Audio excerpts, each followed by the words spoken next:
right. Oh, man. It's the best thing I've ever done, I think. Okay. Save a man's life. Oh. No. Oh. You're improving my life. Okay, let's start the interview. Okay. Mr. Kuti. Dat was ook al, hè? You did sound check now. Oh, well, the sound is always okay. Tel, jongens. This is JW. 6, always. 6, 5, 4, 3, 2, 1, action. Mr. Kuti, if you could make a documentary on African music, what would it look like? I don't want to make documentary on African music. No. If you could make one. If I could work more. What do you mean exactly? Well, if you could make... Okay, suppose you're the director of a pop show on Dutch television, and you could make a documentary on African music, what would it look like? 60 minutes of Fela Kuti? No. I probably wouldn't talk for myself at all. You see, it's very difficult to answer. Because my music is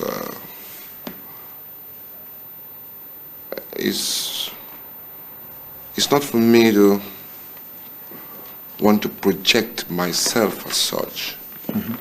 I do project myself because I do play the music. But what I really want to project is the happenings in the African continent itself. So I've never thought about wanting to write about African music or make a history out of it. No, I've never thought about it because my main preoccupation right now is what is making Africans retrogress. So music is only a very small part of it. Exactly. See, but music is a small part of it, but at the same time, I consider music to be effective, like a weapon to inform people. You see, okay, like, if I don't play my music now, I wouldn't be sitting here today to talk about the problems of Africa. So, my music is like an attraction to inform people. Mm-hmm. You see? Yeah. It is the information side of the music that is important. Because I don't really care about history of African music. Other people will write that. I prefer other people to write that. Okay, let's assume you're the man who wants to play music. There has been a few years that you couldn't play music, that you've been in prison, right? Yes. What happened? Why? I was in prison? Yeah. I was in prison simply because of what I talk about Africa. You see, the African leaders we have all over Africa today are very preoccupied with their own personal development, personal richness, you know. So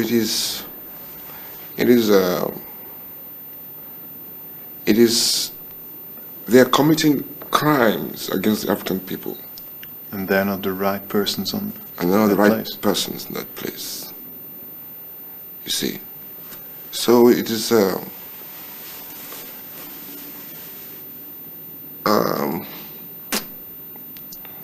But let's be concrete. Why were you put in prison? It's not because of just Okay. the simple fact that you told the guy upstairs that he's wrong. that's the reason. Is that the reason? That's the reason. But what did you say then that was wrong? I said that they are putting us into bondage, they're making us slaves, they follow white man's footsteps too much, they don't want to improve Africa as Africa should be improved, they are not authentic, and they are corrupt. How does Africa have to improve? Africa has to improve by its own methods. You see, every race has a reason to be born. Yeah. The white people have a reason to be born in Europe. So when they are born in Europe, they create their own cultures and their own way of life. They have their own God that they worship. In Africa, we had a reason to be born there. So we have a God. We have our gods and we have our mode of worship. You see. But when the African doesn't want to understand or participate in the reason why he was born, then he becomes a failure. Mm-hmm. See, so all the African leaders look up to Europe for progress. Okay, you cannot know a white man's things better than the white man. So therefore you cannot intend to progress at the same level with the white man. You see, Africa has not been able to contribute its own knowledge to this universe. But we have knowledge in Africa. You understand? Yeah, of course. You see, so all these things need to be in the education system of the African countries. The fact that Africa must unite as one government must be in the education system in African countries. But these things never happen. Instead, they come to television, talk English, talk about what is happening in Europe and all this shit, man. They talk sometimes about technological transfer and all this shit, you see. It can never help Africa, you see. We have to look in much to ourselves. That's what I'm saying. Is your music kind of a tool? It's a weapon. Yeah. To say. It's a weapon to say, and it's a weapon to introduce me so that I can talk when I have the chance to, like I'm doing now. Mm-hmm. You were imprisoned?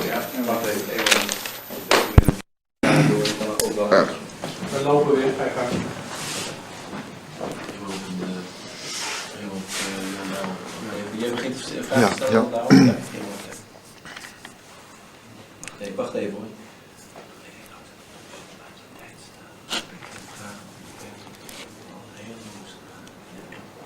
Ja. You were in... Oh. Ja, deze tram, ja. Okay. You were in prison for quite a while? 18 months. Yeah, but that's quite a while. That's quite a while, I tell you. Did it change your life? It didn't change my life, but it changed my way of thinking. Yeah, in what way? Change is not the word, really. It developed my way of thinking. Look, I'm very spiritually inclined, and in prison, it gave me a lot of time to meditate and think about what this world is really about. It gives me knowledge about time. You see, if anybody tells me 20 years is a long time, I would tell him no. Because prison has taught me that time is meaningless unless you want to understand what time is about. Because to understand what time is about, you have to know that there is time for everything. Okay, but there's 24 hours a day, and there's 31 or 30 days in a month, and there's 365 days in a year. That's a lot of spare time to concentrate on music. And when you're in prison, you can't make any music at all.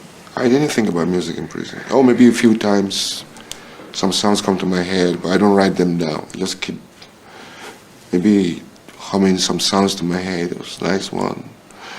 Sometimes. What I did in prison was not to play games.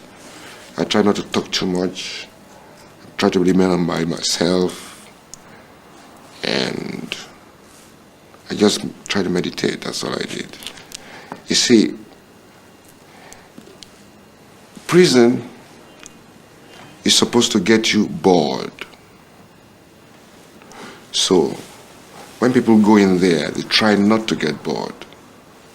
So I tell myself, okay, you want to get bored, you want to make me bored. Okay, I'm going to get myself bored, so that I will not be afraid to go in next time. So I go in there to understand what boredom is about.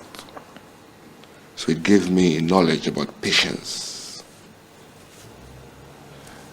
Those are the kind of things prisoners taught me. Are you prepared to go back again Like in jail?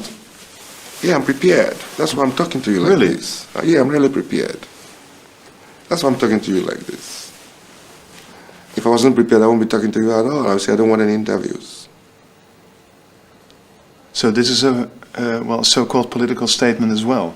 It is a political statement. And this interview is dangerous for you in Nigeria. It is dangerous for me in Nigeria. Okay, I understand it, but I don't feel it. I understand it, sure, but I can't feel it. Yeah, that's I don't know what prison is. Yes, you can't feel it because, you see, the European public have been deceived a lot of what is happening in Africa. Mm-hmm. You see.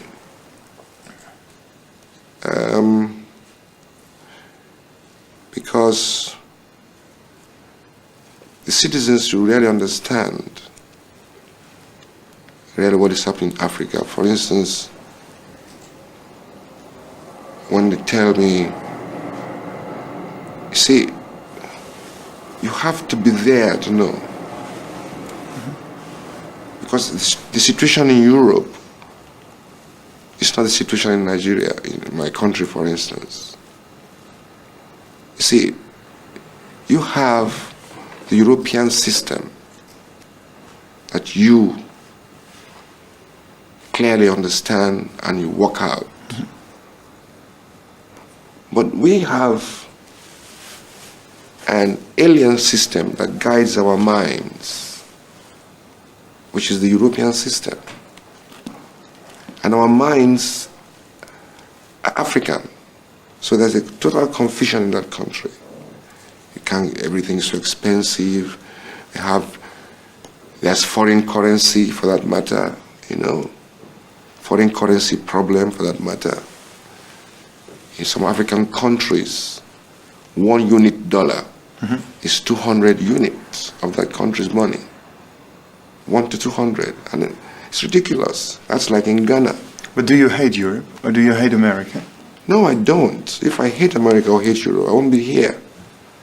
You see, it is. But it's the culture. It is not.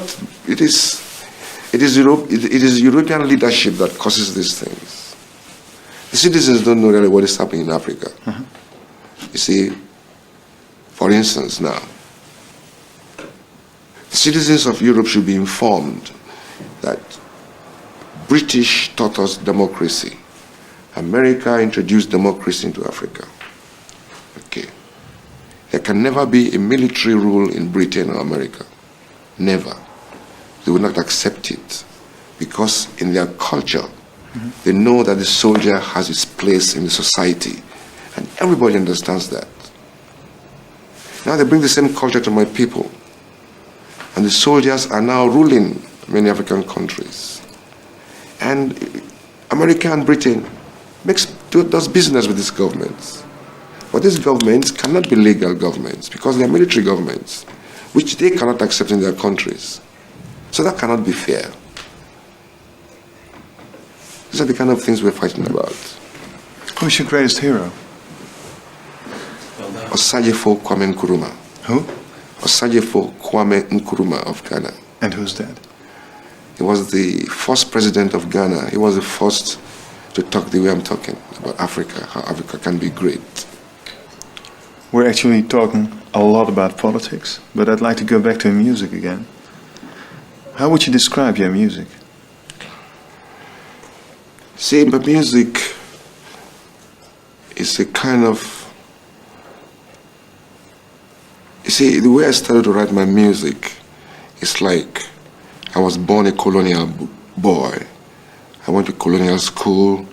I went to England to study music and everything. Then something changed me completely. To see that I was not playing African music by the time I started to work as a professional. Now, so I had to take myself back to my culture, started to read, find books to read, started to listen to a lot of traditional African music, tried to know the real history of African music. You know, this is my music. Mm-hmm. And after I studied that one and I understood that I was playing music, the music just comes to me. Yeah, a lot of people mentioned you as the #1 African who grew into being an African rock star and paving a way for artists such as Salif Keita, Mori Kante, and lots of others. Exactly, that's what it is. That's what it is. I'm still the #1 band in Africa.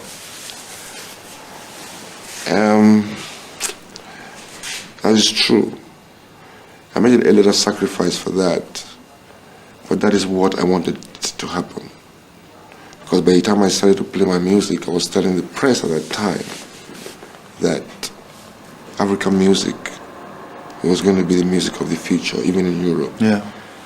You see, so I didn't want to participate in the madness of commercialism. Mm-hmm.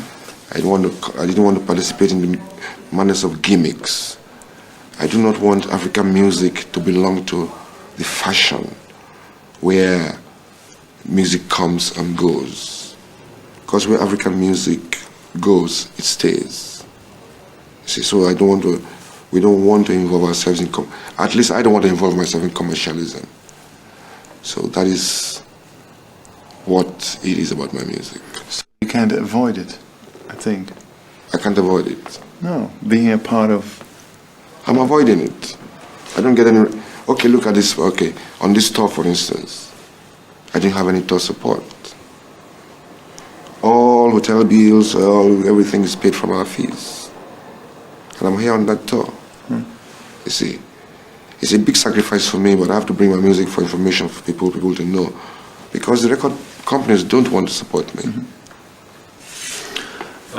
Last question, then stop. Okay. We made a few recordings of one of your fellow musicians, such as Mori Kante. What do you think of him? Oh, all musicians playing African music are doing a good work. He's good. And Youssou N'Dour? He's fine. Favoriet? And what's your favorite African band? The Ghetto Blasters? No, they're all my favorites. You see, really, in my own kind of situation, I don't comment on musicians in general. Uh-huh. You see, comment about musicians should come from the listener, not from the artist. That's my philosophy. Thank you very much. Thank you. Okay, goodbye, Mr. Okay. Let's get down. Oh, I'm cold, man.